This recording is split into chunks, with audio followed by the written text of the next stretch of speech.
एक बार एक मंत्री था जो भगवान में बहुत ज़्यादा बिलीव करता था, इतना बिलीव करता था कि वो लिमिट से ज़्यादा भगवान में भरोसा करता था। भगवान कभी किसी का भरोसा तोड़ते नहीं है। तो एक बार क्या था, एक राजा के साथ अपने जो राजा था, मंत्री था, वो जहाँ शिकार खेलने के लिए चले जाते हैं। तो राजा की उँगली कट जाती है। उँगली कटने के बाद में वो कहता मेरी तो उँगली कट गई। तो जो मंत्री कहता है जो होता है अच्छे के लिए होता है, जो भगवान करते हैं अच्छा ही होता है।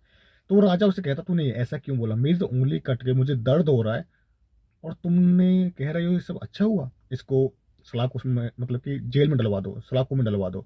ऐसा ही हुआ। फिर कुछ दिनों के बाद राजा फिर से शिकार खेलने के लिए जाते हैं।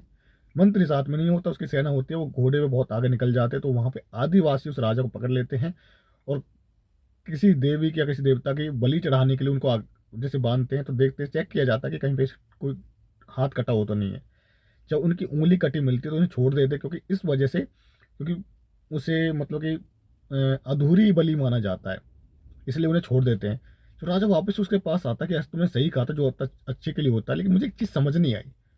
भगवान ने मेरे साथ तो मुझे उंगली कट गई, इस वजह मैं वहां बच गया, लेकिन तुम्हें सजा क्यों मिली? तो उसने कहा अगर मैं आज आपके साथ में होता ना, तो आज आप तो वहां बच जाते, लेकिन मेरी बलि दे दी जाती, क्योंकि मेरी कभी उंगली नहीं कटी है।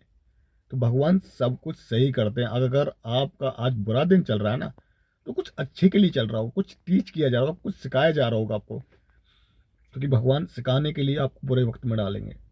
आपके जो दिखावटी दोस्त है ना, दिखावटी रिश्ते हैं, वो सामने आ जाते हैं। इसलिए वक्त सब कुछ सिखाता है। तो समझ लीजिए अगर आपको बुरा वक्त चल रहा है तो आप भगवान आपको कुछ सिखा रहा है।